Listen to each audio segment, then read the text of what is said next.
এই তো এখানে 2.5 কিলো দুধ চাল করে নিয়েছি পিঠা রান্না করার জন্য। আর এখানে নারকেল আর গুড়টা একটু ভেজে নিচ্ছি।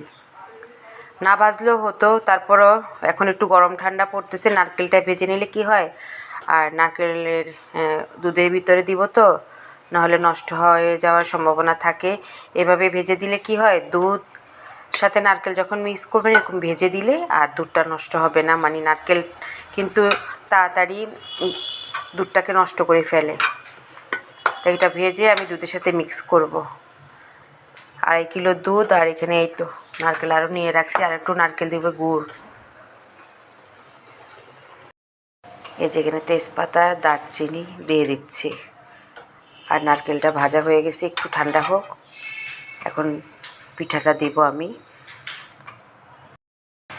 নাড়িয়ে দিচ্ছি, সর বসে যাবে, একটা মোটা সর বসবে। এই দুধটা বললাম না অনেক ভালো, এর আগে আপনাদেরকে বলেছিলাম ইন্ডিয়ার একটা দুধ আছে আমুল গোল্ড, এত মোটা সর পড়ে।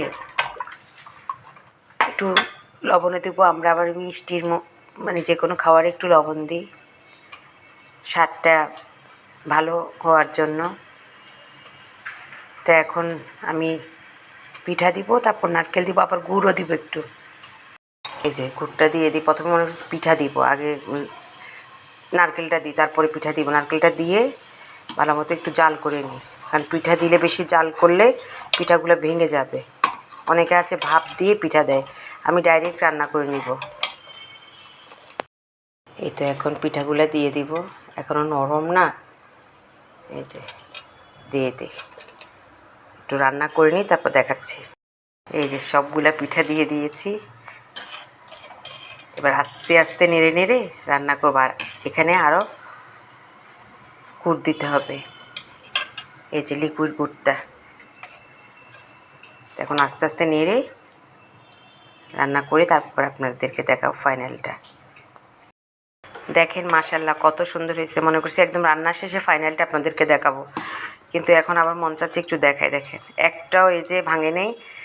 অনেকে আছে রান্না করলে সব কেমন জানি ঘেটে যায়, কিন্তু আমি বেশি করে দুধ দিয়ে রান্না করি।